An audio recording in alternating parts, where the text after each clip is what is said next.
everyone. It's Naomi from EJ's Fun Crafting, and we are back with another episode of Community Connection. We get to talk to one of my new friends, Amy Sadler. Amy, hi and welcome. Thank you for being here with us.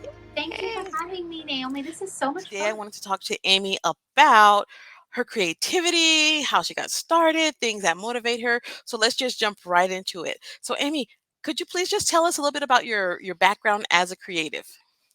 Yes, I feel like I've always been creative.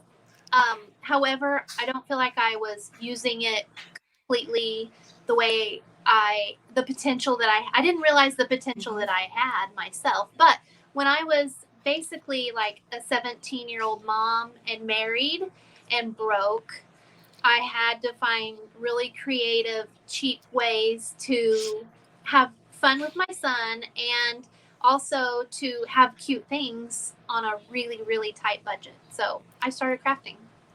Cool. I mean, because who doesn't want cute things, right? Right. I grew And up my mom had always been a decorator and been crafty and painted. And so I thought, well, I can do it too. So, yeah, of course, and that's a little something we were talking about before we came on is how we get a lot of our creativity and what we do from past generations, and so I and think that is really cool. Before we came on, you told me something really neat too about okay, so creativity within your mom, your mom being a decorator, but yeah, you even mentioned your grandmother's yes, sewing for you. yes, both of my grandmothers. And I find it fascinating that my grandma, Nina, my dad's mom, was born in 1918. So she Oh would my be, goodness! if she were still alive today, she would be like 103 years old. And Wow. so that meant that she was older when I was little. And she made and did everything. She lived through the Depression, and she made everything from scratch. She Hmm. sewed everything. She could take a scrap pile of fabric and make the most beautiful blanket, My warm, goodness. comforting that you'd ever seen. So I always just drew from that, Those are happy memories. motivation. Yes, those memories were awesome. And my other grandma, my made all of our matching clothes. I had two sisters, and my mom and my grandma would sew our dresses to match each other and all of those fun things. So yeah, How exciting. I have a similar background. I didn't know my grandparents very well.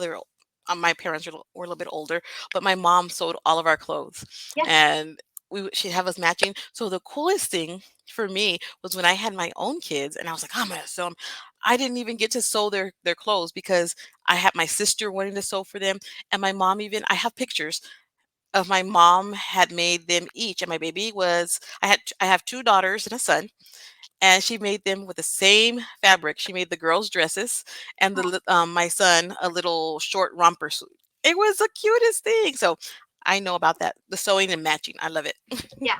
And it's just such good memories. Like, and all of our pictures when we were little, my sisters were all matching in dresses, and they're older than me. They probably hated it, but I thought it was the coolest thing ever. I love it too. I loved it too. And I love matching my girl. So that's really cool. Amy, tell us about okay, so that was your beginning.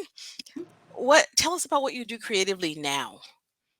Well, I just love being creative in all kinds of ways. I love color, first of all. I love Yes. to mix colors, and I love to paint. Painting is like my passion, and coming up with different finishes and different color combinations, but also, still making my home look beautiful on a budget is still my priority. So, making my home reflect my own style, which took me a long time to decide, like, oh, I do have a style and this is it. Okay. And then I embraced it, and now I just go with it. So for me, it's all about teaching people colors and color combos, and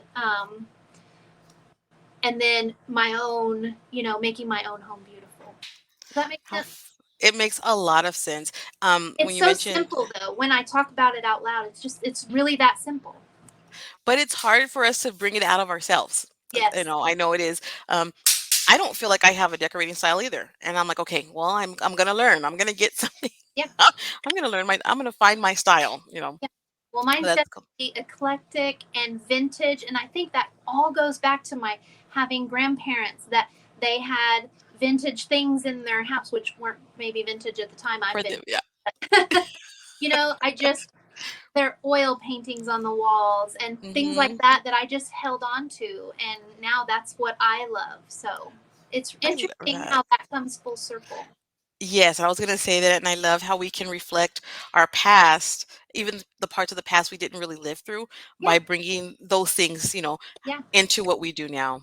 I love it. So you talked about teaching color Hmm. and teaching mixing colors and mixing paint.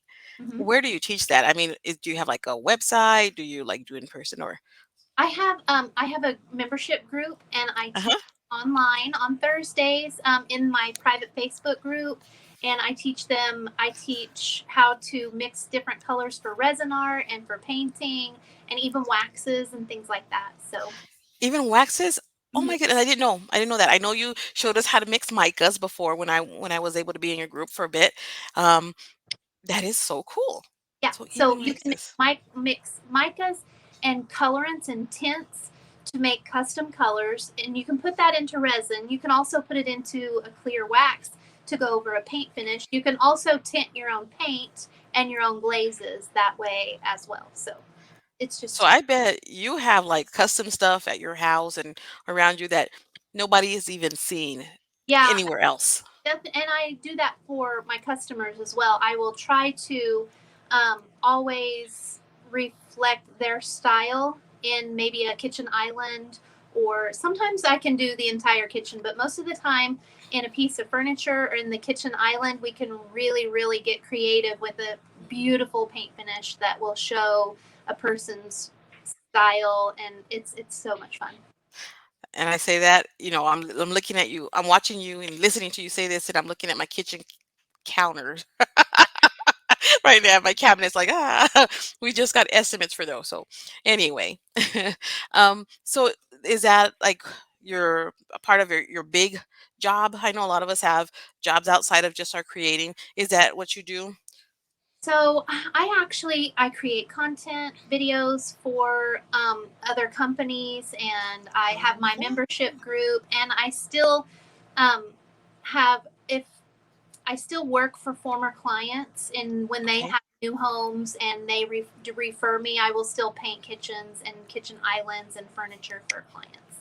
That is so cool. That is so cool. I'm afraid of paint. I mean, I'm just now getting my mind geared up Hmm. to experiment and do some things. I don't know what it is. Maybe I've never really done it, but you A inspire lot me.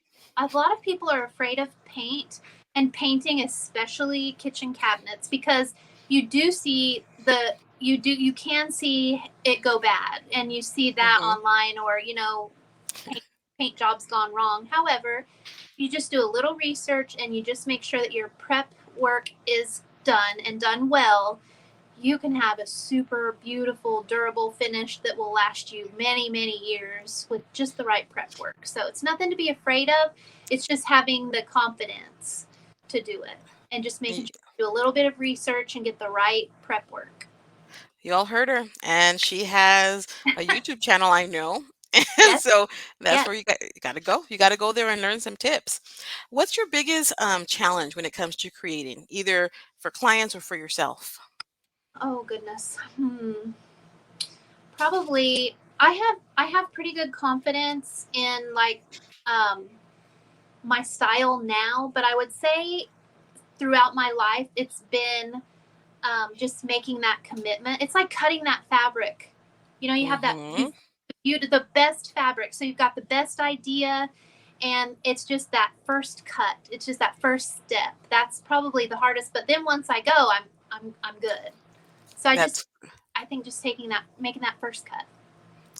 I like that. I'm gonna have to use that. Just make Yeah. that first cut, y'all. Just make the first cut.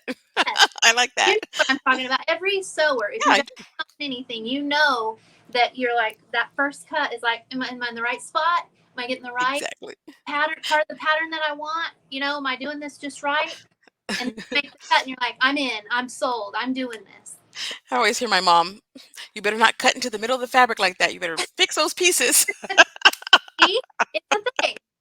It is a thing. Yeah. um, so you talked about one of your biggest challenges there. How about something that you're most proud of? I am probably the most proud of the relationships that I have with my clients. Yeah, Yeah, because that's important.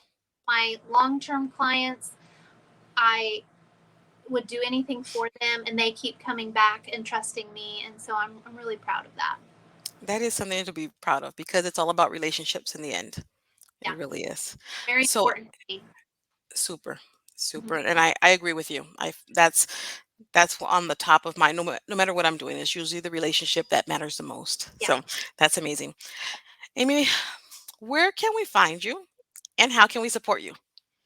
Well, thank you for asking. Of So course. on Facebook, I'm still Chateau Chic DIY, and I do go live every Wednesday and do something fun. Usually, I'm doing it for my home, um, like a craft or a project, and I try to make it beautiful and easy and all of that. Hmm. You can find me on Instagram, and my blog are both Amy Sadler Designs. So, Okay. yeah. And then I would just suggest going to my blog to click over to my YouTube, um, because it's not Amy Sadler Designs yet because you have to have so many followers. So Right. Come on, y'all. Let's hit her up. Everybody, go I right need a now and few go more. subscribe so we can get that YouTube channel changed. Amy, it's been a pleasure talking to you. Thank you so much for sacrificing a little bit of time to spend with me. I really appreciate it. It did not Um, look like a sacrifice at all. This was a blast. oh, thank you so much. Everyone, please do what you can to support Amy. She is an amazing creator and an amazing person. I can tell you that right now. Have a great evening, everybody. Have a great day, everybody. And we'll see you again on the next Community Connection.